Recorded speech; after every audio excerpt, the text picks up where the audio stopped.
Talk.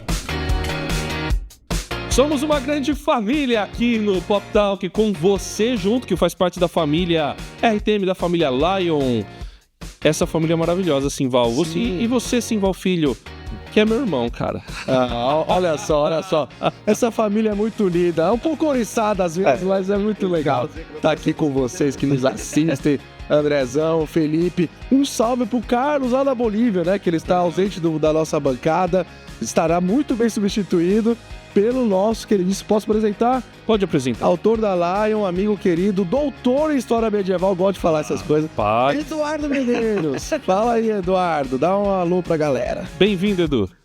Muito bom, que é uma alegria poder participar desse programa que fala a respeito daquilo que a gente ama, que a gente gosta. Então, estou muito feliz em participar, ter sido escolhido para essa responsabilidade de fazer parte dessa bancada. Vai ser uma alegria conversar a respeito daquilo que a gente gosta, que é cristianismo e cultura pop também. Muito legal. Felipe, nosso irmãozão lá do Nordeste. Coisa linda, gente. Tamo junto aqui mais uma vez, mais uma batalha, uma peleja. Mas é isso, né? Amizade, família, a gente sempre tá aí. Mesmo nas brigas. Giro Pop.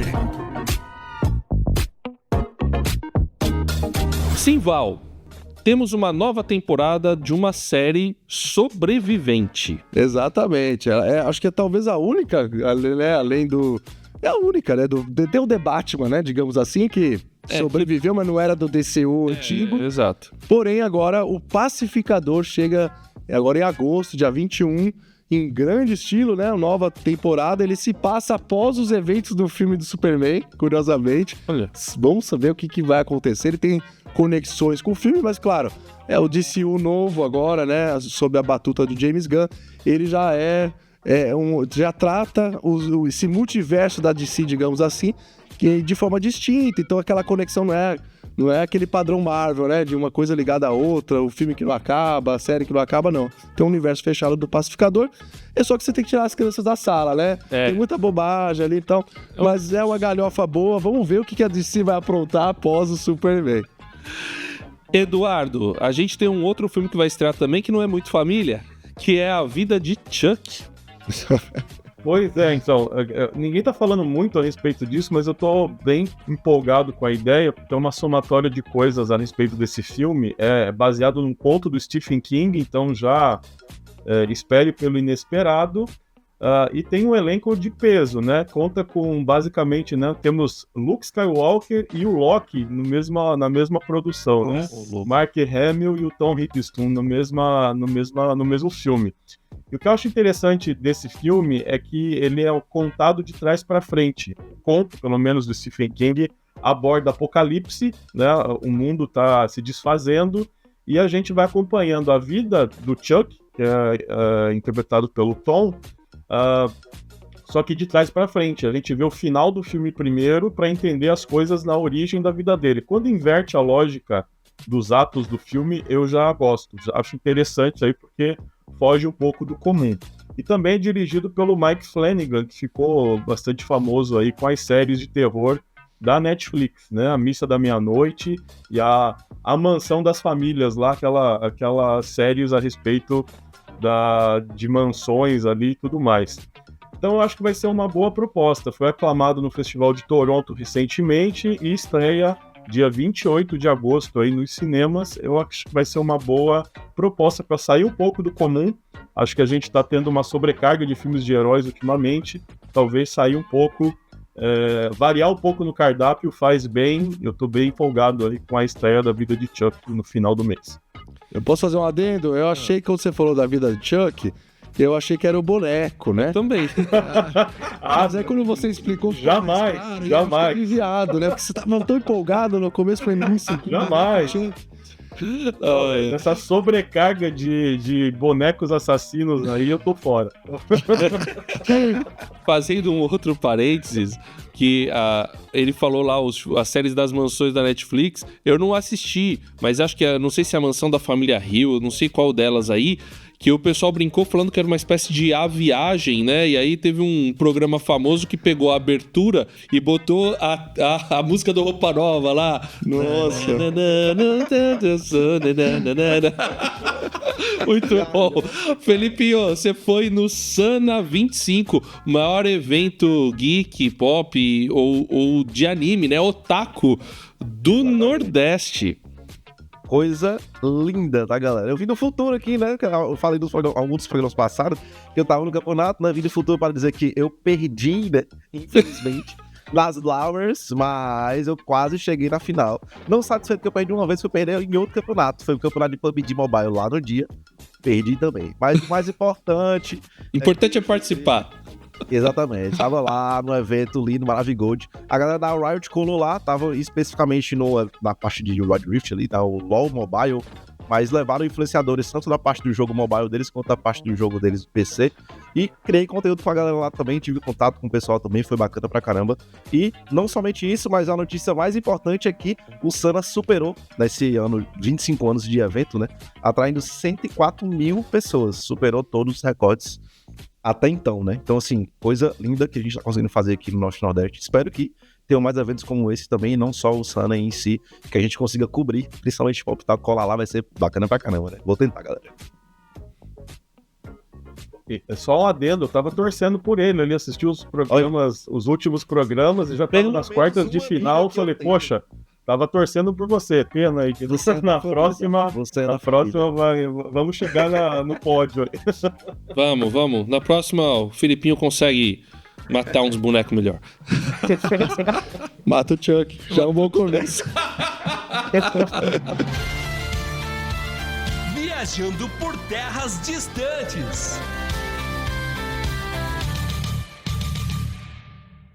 Um filme do universo, não sei se a gente pode falar do universo nerd, mas que é fantástico, até no nome, e que eu assisti quando eu era criança e que me levou aí um pouco mais pro universo de fantasia, é A Fantástica Fábrica de Chocolate, que o original é da década de 70. Se eu não me engano, 1971, com Gene Wilder. Gene Wilder, né, o ator, muito bom.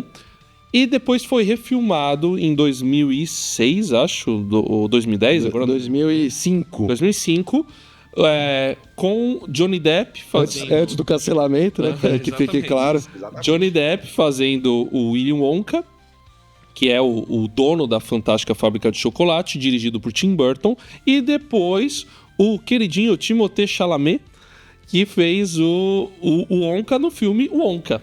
Então a gente tem a Fantástica Fábrica de Chocolate, que traz na centralidade do seu tema a família. Porque o que é realmente o personagem principal, que é o Charles, o garoto, ele tem uma ligação muito forte com a família, que é o que motiva. Esse é o motivador daquele personagem. E no Wonka o tema família aparece novamente, Simval. Também o filme da década de 70 animava suas tardes de verão? Se eu falar isso, entrega a idade, né? Mas eu diria que sim, né? A versão clássica, eu até fico em dúvida, porque as três versões são boas à sua maneira, né? Então, claro que quando você assiste a primeira, aquilo ali fica marca e vira referência, tem a nostalgia. Mas a versão com o Johnny Depp é muito boa, né? Tim Burton. Eu gosto demais. Eu assim, gosto. O Tim Burton eu acho engraçado que o pessoal não... Tem uma galera que não curte ele, mas eu acho que ele é mal entendido. Ele é incompreendido. Ele é incompreendido, exatamente. Ele é muito inteligente. Os enredos dele são ótimos e essa versão é boa demais. Até os exageros do Johnny Depp contribuem pro tipo de enredo, né? Que é a Fantástica Fábrica de Chocolate. Até melhor o personagem do Will. Eu também acho. Ele desenvolve melhor, exatamente. E o Wonka novo também é muito bom, né? Porque ele trata, né, dessa questão da orfandade, da ausência, né, de família. E você vê a origem, né? A origem do personagem. Então, é muito interessante ver que a partir, talvez, né, dessa relação com a comida, né? Como que a gente desenvolve os afetos e laços familiares. Não à toa que a Bíblia fala muito de partir o pão, de estar à mesa em comunhão. A ausência dessa comunhão, ela traz consequências negativas. Pois é. Eduardo Medeiros, você gosta da Pixar? A Pixar e a Disney tem, né? A Disney Pixar, às vezes a gente confunde, mas ela tem alguns filmes que falam... ela normalmente faz filmes para a família e alguns filmes que falam sobre a família também. Muito bom. Assim, recentemente, né, posso dar uma olhada, pensar um pouco a respeito disso. Eu me lembro muito do filme Encanto, um dos mais recentes aí, que vai abordar ali a família Madrigal, e num enredo muito interessante a respeito do poder, e já fizemos algumas analogias com isso, relacionando aquela família com elementos cristãos. Mas além disso, temos um filme que é clássico e que também me trouxe muitos problemas aí no canal do Parábolas Geek, quando a gente falou a respeito dele, que é o Coco, né? A Vida é uma Festa, porque vai abordar ali algumas questões da cultura mexicana, da qual eu gosto muito, dessa cultura mexicana, a relação de respeito que se tem com os mais velhos se aproxima um pouco também da relação mais oriental, né? De como as gerações são ensinadas a respeitar os mais velhos, e isso vai influenciar de certa forma até algumas festas que esses povos apresentam, né? E aí a gente tem a jornada, né, da família Rivera no México, que vai ser algo muito emblemático, né? Uma busca a respeito de um dom que o jovem Miguel ele tem, um desejo de tocar o seu violão. Isso vai descambar para uma jornada no além-fundo ali, onde ele vai encontrar ali as origens da sua família. Então, mais uma vez, a gente tocando nesse ponto da importância da família. E aqui eu acho que vai um passo além do que vocês comentaram sobre a Fantástica Fábrica de Chocolate, que é justamente entender as origens, né? Nós não estamos aqui por acaso, nós somos fruto de toda a construção das experiências que nós temos como indivíduo, mas também das práticas familiares, né, que antecedem, às vezes, em várias gerações, a nossa própria existência. E conforme a gente está se aproximando, né, dessa sociedade cada vez mais conectada, isso leva as pessoas a se isolarem e tudo mais, falar a respeito das nossas origens, das tradições familiares, ela se torna algo fundamental para que a gente ainda tenha alguma tradição, né? E eu tenho receio de que com toda a tecnologia que a gente tem vivido, a gente tem a tendência de, como sociedade, perder essas tradições, né? Então acho que esse filme ele ajuda bastante a gente nesse sentido, né? Além disso, a gente tem Os Incríveis também, que é um outro clássico aqui da Disney Pixar. E aí eu tenho uma questão interessante sobre a família que ficou... gostei muito da tradução, né? A família Pera aqui. É boa. É boa essa tradução, cara. A questão, a dublagem brasileira, ela encontra caminhos, eu digo assim, muitas vezes, né? Encontra. E a questão, só para fechar aqui, a questão do Roberto, né? Com a Helena, os pais dessa família... falam muito sobre... Eu consigo enxergar um paralelo do cristianismo contemporâneo bem interessante, né? Enquanto você tem o Beto Pera aqui, né? Que é aquele que tem os poderes e não se encaixa numa sociedade comum, você tem a Helena, que mesmo tendo poderes, é aquela que quer se esconder no meio da sociedade para não ter problemas, né? Isso fala muito sobre dois polos do cristianismo contemporâneo. Enquanto nós temos aqueles que sabem que precisam fazer alguma coisa enquanto cristãos, no mundo contemporâneo, pregar o evangelho, ser discípulo de Cristo, onde quer que esteja, tempo, fora de tempo, na cultura, na igreja, nas esferas da sociedade. Nós temos as Helenas também cristãs aí, que querem se esconder na sociedade, mesmo sabendo quem são em Cristo, preferem não arrumar problemas, digamos assim, entre aspas, né? Para poderem passar incólumes pela sociedade. Então acho que esses dois personagens aqui podem nos ajudar a refletir um pouco sobre a cristandade contemporânea. Gostaram dessa? Ficou legal, né? Não, cara, o cara que escreve devocional pop, né, velho? O cara que faz 40 dias em Gotham, né? Eu não podia esperar menos. Eu nunca tinha pensado por esse lado, velho. Muito legal. Olha, ó. O Eduardo sempre me surpreende. Não negue sua verdadeira natureza. Tá aí. Tá aí. Ô, Eduardo, a gente fez uma contagem, né? Eu acho que ele já escreveu mais de 1.200 devocionais sobre cultura pop e cristianismo, né? 1291, para ser mais exatos, até o momento aí. Tá? O Simval brincou falando dele ser doutor, mas para mim o título mais importante é ser pastor de jovens, porque aí o cara...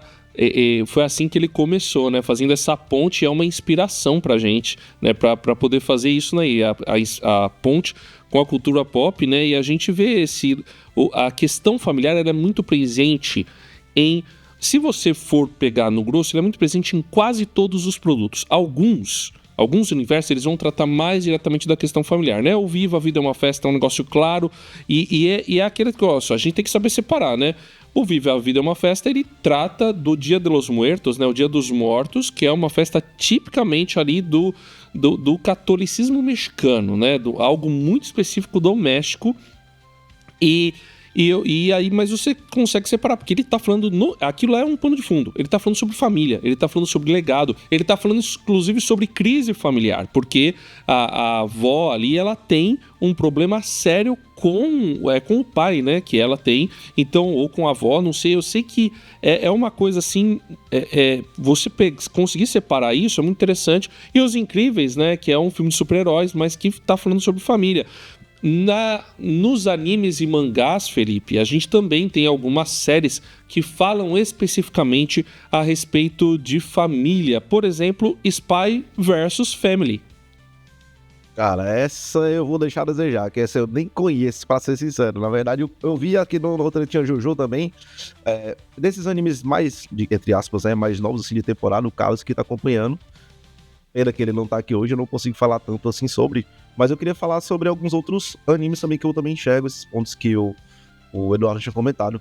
Porque alguns eles conseguem tratar diretamente, né? Outros eles acabam sendo indiretamente. Por exemplo, se eu falar Dragon Ball Z, por exemplo, você vê que é meio que uma grande família, assim. Acaba que tem o Goku, a Tite, aí depois aparece o Gohan, depois aparece o Goten, se o pessoal Vegeta e a Bulma, também depois aparece o Trunks e tal. Tem toda aquela história do Trunks do futuro, nananã. Só que ele não trata diretamente sobre família, mas você acaba vendo um pouco do ecossistema família ali funcionando. Por mais que a gente consiga tirar pontos positivos e negativos, não é algo bem datado. Mas se for pegar, por exemplo, um Naruto da vida, cada personagem ele tem a sua própria camada. Se for pensar com o Sasuke em si, ele é um personagem que os pais e o clã inteiro, né, que são muito unidos, tem toda essa parada de clã no Naruto ali, eles são aniquilados pelo irmão dele, que era uma referência dele. Então isso já torna a vida dele uma caminhada bem específica. Do Naruto, por exemplo, ele não teve nem pai nem mãe. Diferente do Sasuke, que teve uma vivência com os pais e os perdeu, né? Ele nunca vivenciou nada com os pais, então acaba que ele vai tendo isso, vendo na vida de outros amigos próximos, né? Tem outro núcleo que é o da paixão do Naruto no futuro, né? Que é a Hinata. A Hinata e o irmão Neji. Eles são de um clã específico que... Eles não são cegos, né? Aparentam ser cegos, mas não são cegos. Eles têm um poder específico lá no olho e tal. Só que essa família tem um lance de hierarquias em que existe uma família primária que ela domina sobre a família secundária. Então traz todo um peso para o irmão, que ele é um pouco mais velho no quesito idade, né, da irmã, mas por ele ser a secundária, ele sempre é subjugado da família primária. Então esses pontos ele acabam sendo bem tratados, às vezes pesadamente, né, digamos assim, indiretamente ou diretamente. Mas um que eu queria indicar especificamente é sobre o Katekyo, o Ritmo Reborn. Ele fala muito sobre família porque funciona, por mais que você pense, os caras estão falando de máfia italiana e etc e tal. Mas tudo gira em torno de um personagem que ele se encontrou, né, digamos assim, num sentido em que, existem várias famílias, essas famílias meio que brigam entre si pra ser a mais forte, digamos assim, mas não é aquela briga no sentido de morte, né? É mais sobre poder, força e influência. Mas ele, como um adolescente, existe um mestre em que ele aparece na história ali, conversa com ele e explica, você vai ter que assumir a família daqui pra frente, etc e tal, eu sou o mestre que vai lhe ajudar. Assim como outras famílias também têm outros mestres, e você vai ter que trazer essas pessoas da sua família pra perto. Então todo o arco ali do anime como um todo, é ele se relacionando com as pessoas, trazendo pra perto com a personalidade dele, que tem as suas debilidades e diferenças, mas também entendendo a debilidade dos outros. Então toda essa parte do arco de família eu acho bem interessante, e a galera do Oriente consegue trazer de uma forma bem diferente do que a gente vê aqui no Ocidente, por exemplo, como Disney, Pixar e tal.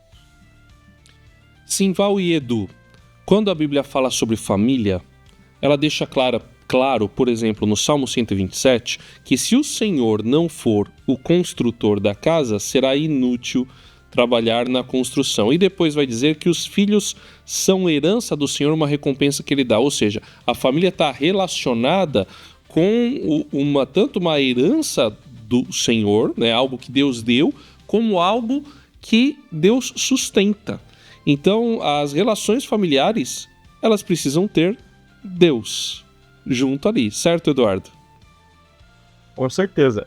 Quando a gente analisa as porções bíblicas, a gente vai ver que o Antigo Testamento, por exemplo, ele está muito baseado na história de uma única família, que é a família de Abraão. Ela meio que percorre todo o Antigo, chega até o Novo Testamento, e a partir de uma família nós temos o judaísmo de um lado, o cristianismo por outro, e mais tarde, a partir do século VI, século VII, a gente vai ter inclusive o islamismo se apropriando dessa questão da família de Abraão para poder se inserir também no eixo dessa família.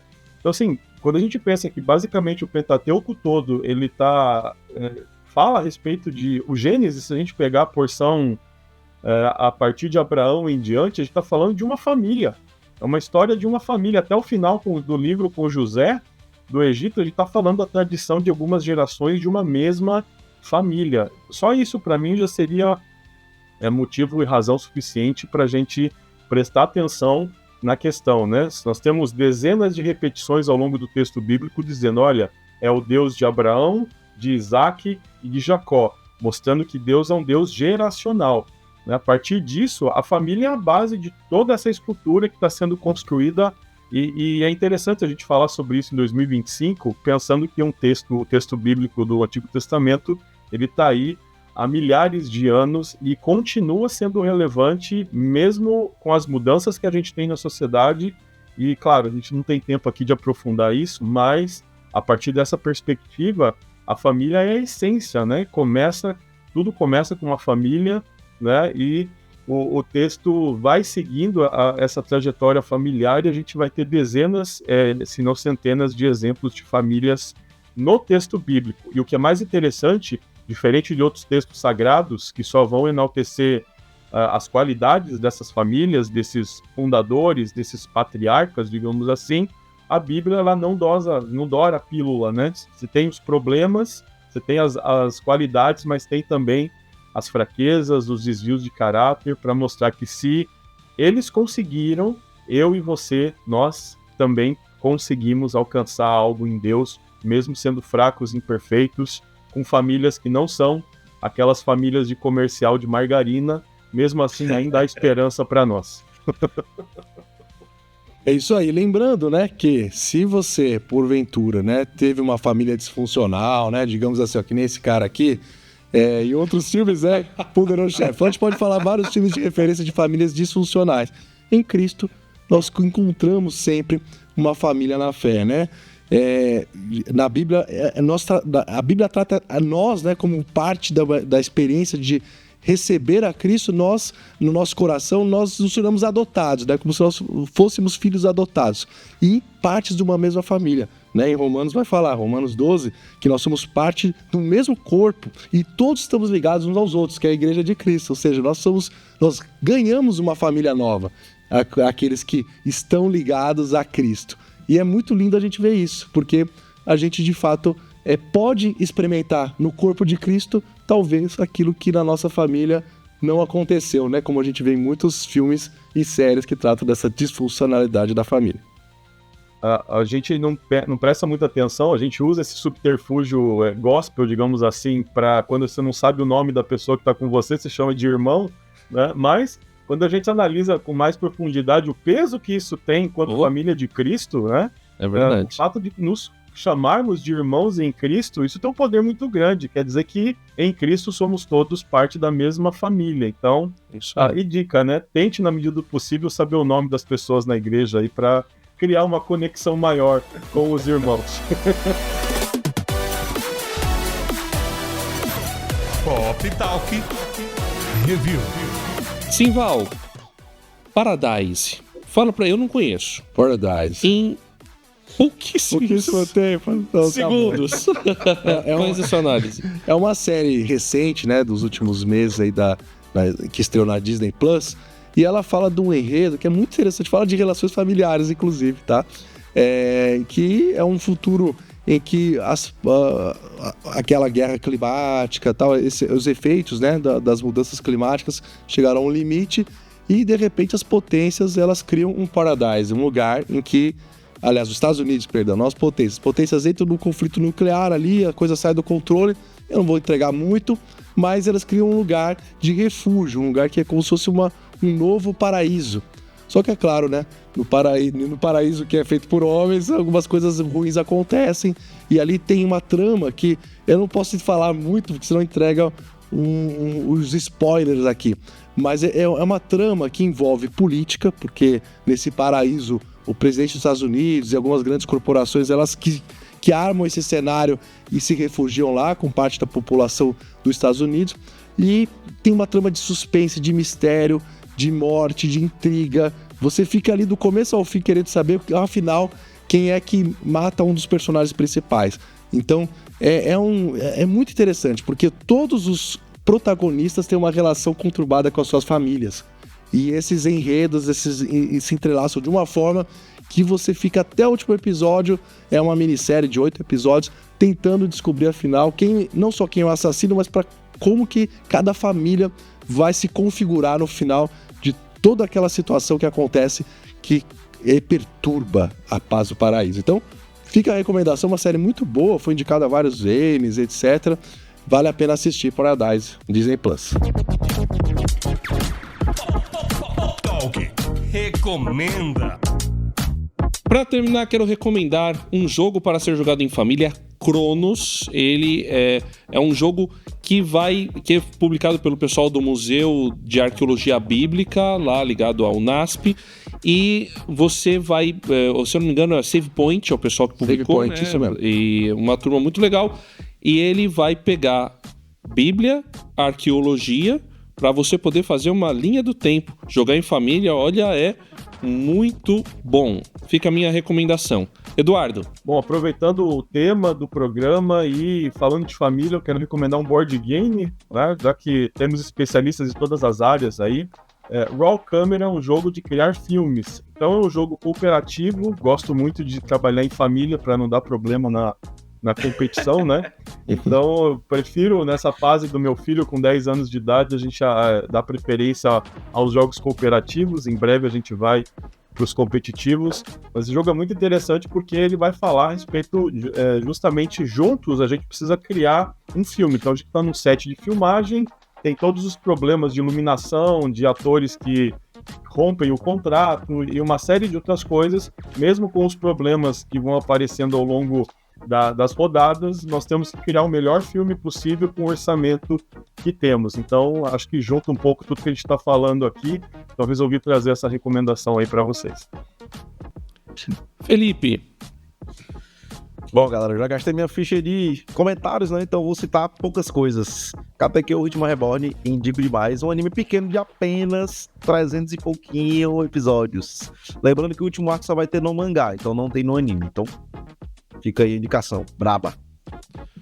E o Pop Talk fica por aqui. Muito obrigado pela sua audiência, muito obrigado pela sua participação. Mande pra gente o que você tá achando do Pop Talk. Coloque aí, seja no comentário no YouTube, seja no nosso WhatsApp. Manda pra gente, a gente quer muito ouvir a sua opinião. Deus abençoe, um grande abraço e até a próxima.